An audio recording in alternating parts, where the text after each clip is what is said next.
Chapitre 23. Montag et vendredi. Il faut me pardonner, Alice. Vois-tu, il y a si longtemps que je n'ai pas lu un livre. Ainsi, Lund, tu t'es fait opérer? Oui, mais on n'a remplacé que mes yeux. Je ne suis pas un homme écran, Alice, et je ne le deviendrai pas. Mais toi, où es-tu? Là où tu m'as quitté, Lund. En quelques mots, je lui expliquai la traîtrise de Céline L.F. Bardamu. Je lui dis que sa mère m'avait rejointe, et que nous étions toutes deux prisonnières dans le local où m'avait emmené Taboul. Mais il est très simple de sortir de là, Alice. La porte qui fait face à la première donne sur un couloir. Les géos ne peuvent pas le savoir. On peut sortir par l'autre porte, mais comment? Il faut être à l'extérieur de la pièce et composer le code d'accès. Eh bien, viens. Oh, viens nous délivrer. Emma et moi, nous ne tiendrons plus très longtemps. Lund s'arrêta de marcher. Nous étions arrivés près des maisons baignées d'ombre. Il ne semblait pas pressé de quitter cet univers paisible, hors du temps. Il remit ses lunettes et son casque, qu'il réajusta soigneusement. Il semblait tout à coup très soucieux. « Dis-moi, Alice, une session nocturne n'a-t-elle pas lieu en ce moment à l'académie ?»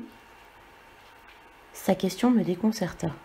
« Si, en effet, mais je ne vois pas... » « Attends. Que je vienne te délivrer moi-même ne permettra pas de confondre Céline, ni d'apaiser les tensions entre Zapper et lettré. Il faudrait une mesure plus radicale, plus définitive. »« Laquelle ? Me livrer ?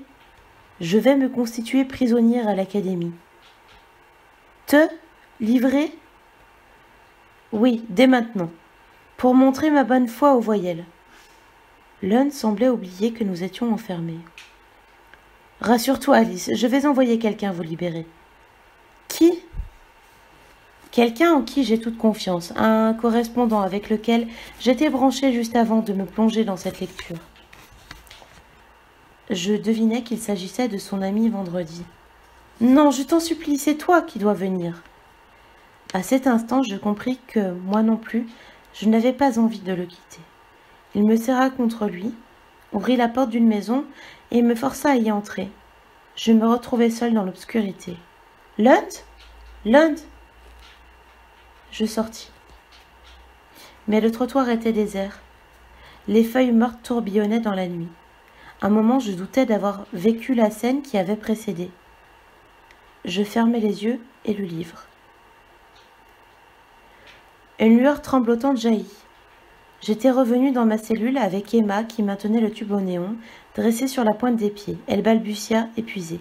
« Alice, pardonnez-moi, j'ai dû laisser la lumière s'éteindre un instant. » J'abandonnai le roman qui se trouvait sur mes genoux et j'adressai un sourire à ma compagne d'infortune. « Vous avez réussi? Vous avez vu mon fils? Grâce à ce livre ?»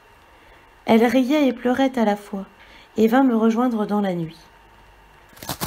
Moins d'un quart d'heure plus tard, une clarté et un froid insupportable jaillirent dans notre prison. La seconde porte s'était ouverte. Éblouie, j'avais peine à distinguer notre sauveur. Sa silhouette m'était pourtant familière. Ce n'est que lorsqu'il s'approcha de moi, m'aida à me relever et s'empara de mon sac que je le reconnus. C'était Rob D.F. Binson.